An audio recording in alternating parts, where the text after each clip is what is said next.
He makes me feel like a woman. You don't, she said, dumping me for a 6 feet 4 inches guy. So I let her have him. Now she's shrunken by his control while I'm standing taller than ever.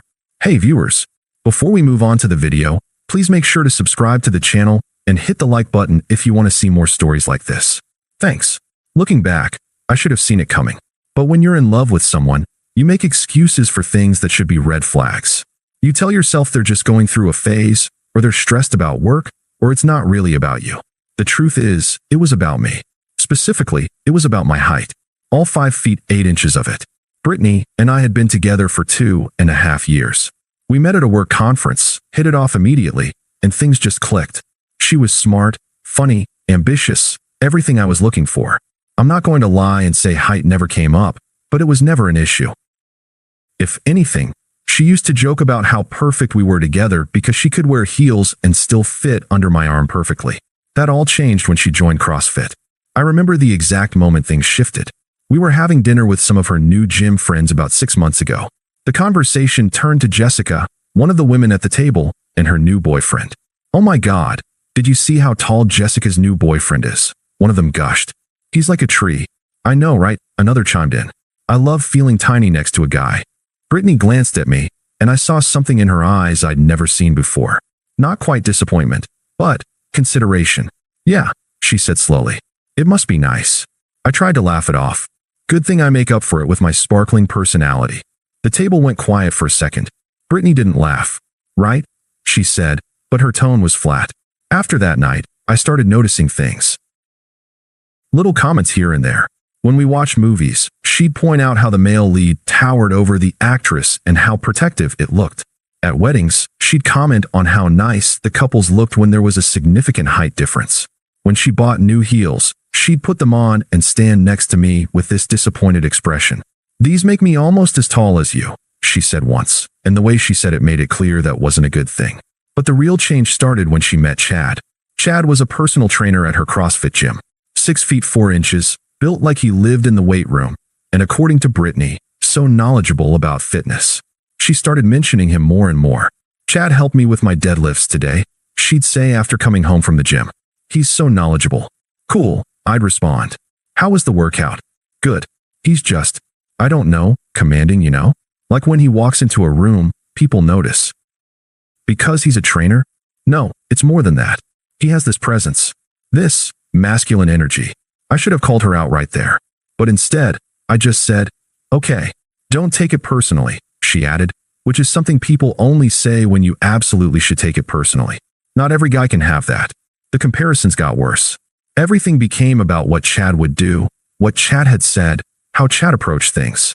When I tried to plan a weekend hiking trip for us, she immediately brought up some trail Chad had mentioned that was really challenging. Chad says most guys don't push themselves physically, she said. They stick to the easy stuff. I'm not most guys, I replied. I know, babe. You're just different than him. Different how? You know, he's more outdoorsy, athletic, rugged. I suggested the hike. It's not the same thing, Mike. I started to feel like I was shrinking.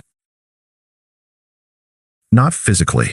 I'm the same height I've always been, but in her eyes, I was getting smaller every day. Every time she mentioned Chad's presence or his natural authority, I felt a little less confident, a little less sure of myself. The end came on a Tuesday night in March. She'd been distant for weeks, coming home late from the gym, texting constantly, barely making eye contact during dinner. I knew we needed to talk, but I kept putting it off, hoping things would somehow get better on their own. Finally, I couldn't take it anymore. We need to talk about what's going on, I said. She was sitting on our couch, still in her workout clothes, scrolling through her phone. She didn't look up. I've been thinking a lot lately, she said. About us. About what I need. What I deserve. The way she said it made my stomach drop.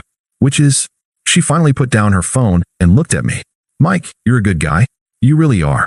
But I need to feel protected. Feminine. Like a woman. You don't feel like a woman with me. Not the way I should. When I'm with Chad, the name hit me like a slap. When I'm around him, I feel small. Delicate. Like he could just handle anything. I stared at her. So this is about my height. It's about more than that. It's about presence. Authority. Natural dominance. Natural dominance, I repeated. You wouldn't understand. Look, I can't help what I'm attracted to. How long have you been seeing him? We're not. It's not like that. But Mike, I finally feel feminine and protected around someone. I can't go back to feeling like you're equal all the time. You're equal. Right. You know what I mean. I didn't know what she meant. And that's what hurt the most. I could have fought for her. I could have argued that height doesn't matter, that I'd always been there for her, that 2.5 years should count for something. I could have pointed out that she was 5 feet 6 inches and I was 5 feet 8 inches, which meant she was hardly towered over by anyone. I could have reminded her of all the times I'd handled things, fixed her car, dealt with her difficult landlord, supported her through her mother's cancer scare. Instead, I just said, then you should be with him. She looked surprised. Just like that. Just like that. I'll get my stuff this weekend. Mike, wait, you've made your choice. I respect it. And I did. Not because I agreed with it, but because I realized that trying to convince someone to want you is the most unattractive thing you can do. She wanted someone who made her feel small and protected? Fine. I wasn't going to shrink myself to make her feel better about her decision. I moved out that weekend. She tried to start a conversation about staying friends and not letting this ruin what we had, but I kept it simple. I took my stuff, left my key on the counter, and walked away. The next few weeks were rough. I'm not going to pretend otherwise. You don't get over 2.5 years overnight, especially when the person you loved basically told you that who you are fundamentally isn't enough. I found myself slouching more, avoiding eye contact with tall guys, second-guessing every interaction. But after about a month of feeling sorry for myself, I got angry. Not at Brittany. She was allowed to want what she wanted. I got angry at myself for letting her insecurity become mine. I was the same person I'd always been. I'd built a successful career in sales, had good friends, stayed in shape, treated her well. None of that had changed because she met some tall guy at the gym. So I decided to focus on the things I could control. I threw myself into work and got the promotion I'd been putting off pursuing. I started playing basketball again with my college friends. I bought the motorcycle I'd always wanted but had avoided because Brittany thought they were dangerous. I took that challenging hiking trip I'd originally planned for us, but went solo instead. It was exactly as beautiful as I'd thought it would be. I also started dating again, but casually. No pressure, no trying to prove anything. Just meeting people and seeing what happened. It was refreshing to be around women who didn't see my height as a problem that needed to be overcome. Through mutual friends, I heard updates about Brittany and Chad. At first, the reports were glowing. She was constantly posting about her real man and how good it felt to be with someone who could actually protect her. There were gym selfies with Chad looming behind her, his hands on her shoulders like he was claiming territory. But after about 2 months, the tone started to change. Brittany seems stressed lately. Our mutual friend Sarah mentioned when we ran into each other at a coffee shop. Chad's pretty intense. Intense how? Just really controlling. Like, he doesn't want her going out with us anymore because we're bad influences. And he criticizes everything. Her job, her clothes, how much she eats. Apparently, he told her she was getting soft and needed to work out more. I didn't say anything, but I wasn't surprised. Guys who lead with their physical dominance usually don't have much else to offer. A few weeks later, I got a text from Brittany. Hey, how are you doing? I stared at it for a while before responding. Good. You. Things are complicated. Can we talk? About what? I think I made a mistake. We all make choices. Mike, I'm serious. Chad isn't. He's not what I thought. Sorry to hear that. That's it. You don't want to know what happened? Not really. I thought you cared about me. I did. Past tense. She stopped texting after that, but I heard more through the grapevine. Apparently, Chad's natural dominance extended to throwing tantrums when things didn't go his way, getting jealous of her male coworkers, and forbidding her from doing things he deemed inappropriate for his girlfriend. His protection had turned into suffocation. The irony wasn't lost on me. She'd wanted someone who made her feel small, and she'd gotten exactly that. Meanwhile, I was feeling pretty good about my life. The promotion came through, and I was making significantly more money. I'd started dating someone new, Emma, a lawyer I met through friends. She was confident, successful, and never once made me feel like I needed to be taller to be worthy of her attention. I love that I can look you in the eye when I wear heels, she said on our third date. It's like we're actually partners. The contrast was striking. I heard through Sarah that Brittany had broken up with Chad after he threw her phone against the wall during an argument about her spending too much time at work. Apparently, she'd been reaching out to old friends, trying to rebuild the relationships Chad had made her abandon. Then, about 8 months after our breakup, I saw her again. It was at our mutual friend Dave's birthday party. Emma and I had been dating for 3 months, and things were getting serious. She was everything I'd forgotten I wanted in a partner: supportive, independent, secure in herself. We were at the bar getting drinks when I felt someone tap my shoulder. Mike. I turned around and saw Brittany. She looked smaller somehow. Not physically, but there was something diminished about her. The confidence she'd always carried was gone. Brittany. Hi. Can we talk privately? I glanced at Emma, who was chatting with Dave's girlfriend. I'm good here, thanks. Please. Just 5 minutes. Emma caught my eye and smiled. I'll be right back, I told her, then turned to Brittany. What's up? You look really good. Thanks. Is that your girlfriend? Yeah. She seems nice. She is. Brittany took a breath. Mike, I was wrong. About everything. Chad. He's not the man I thought he was. Okay. He's actually really insecure. And mean. And controlling. That sucks. I left him last week. I kept thinking about us. About how good we were together. We were good. For a while. We could be again. I know what real masculine energy looks like now. Do you? It's not about height. It's about confidence. Stability. Being secure in yourself. Right. You always had that. I was just too stupid to see it. I looked back toward the bar, where Emma was now talking to some other friends, laughing at something someone had said. She belonged there, comfortable and happy, not because she was trying to prove anything, but because she was genuinely enjoying herself. Brittany, I need to get back to my date. Mike, wait. She grabbed my arm. Don't you miss what we had? I looked at her hand on my arm, then back at Emma. No, I really don't. But I understand now. I made a terrible mistake. You made a choice.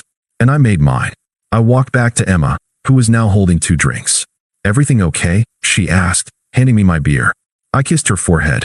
Perfect. As we rejoined our friends, I caught Brittany watching us from across the room. For a moment, I felt a flicker of something, not regret, exactly, but recognition of what might have been. Then Emma said something that made me laugh, and the feeling passed. Later that night, as Emma and I walked back to my apartment, she asked about the conversation. Ex-girlfriend, I explained. She wanted to talk about getting back together. How'd that go? Short conversation. Emma squeezed my hand. Good. I like having you all to myself. I squeezed back. You've got me. And the crazy thing was, I meant it. Not because I was settling or because she was the best I could do, but because she was exactly what I wanted. Someone who saw me as I was. All 5 feet 8 inches of me, and didn't need me to be anything else. A few days later, Sarah texted me. Saw Brittany at the grocery store. She asked about you. What did you tell her? That you seemed really happy. She didn't take it well. I didn't respond. There wasn't anything to say. The thing about confidence is that it's not about being the biggest guy in the room. It's about knowing who you are and not apologizing for it. Brittany had wanted someone who made her feel small, and in doing so, she'd made herself smaller. She'd traded a partner for a protector, and when the protector turned out to be a prison guard, she'd found herself trapped. Meanwhile, I'd learned that the right person doesn't need you to be taller or shorter, louder or quieter, more or less of anything. They just need you to be you. Emma never made me feel like I needed to prove my masculinity. She never compared me to other guys or suggested I was lacking in any way. When we disagreed, we talked it out. When she had problems, she came to me for support, not protection from her own agency. When she succeeded at work, she celebrated with me, not despite me. That's what partnership actually looks like. 6 months later, Emma and I moved in together. A year after that, I proposed. She said yes immediately, and when I slipped the ring on her finger, she kissed me and said, I can't wait to marry my equal. I'd never heard more beautiful words. These days, I don't think about my height much. I don't think about Chad or what Brittany's doing. I heard through the grapevine that she's dating someone new, another tall guy, apparently, but it doesn't matter to me anymore. She's living her life, and I'm living mine. The difference is, I'm living mine with someone who chose me for who I am, not despite who I am. Someone who doesn't need me to be taller or shorter, just present. Someone who makes me feel like the best version of myself, not a compromised version of someone else. And that, I've learned, is what real masculine energy actually looks like. It's not about towering over someone or making them feel small. It's about standing tall in your own skin and finding someone who wants to stand beside you, not beneath you. Brittany was right about one thing. She did deserve to feel feminine and protected, but she was wrong about what that meant. It's not about finding someone whose physical presence makes you feel tiny. It's about finding someone whose emotional presence makes you feel safe to be exactly who you are. I hope she figures that out someday. But that's not my problem anymore. These days, my problem is much simpler. Figuring out where Emma and I want to go on our honeymoon. She's pushing for Italy. I'm leaning toward New Zealand. We'll work it out. We always do. That's what equals do. Thanks for watching. Make sure to subscribe to the channel and hit the like button. What do you think about this story? Share it in the comments.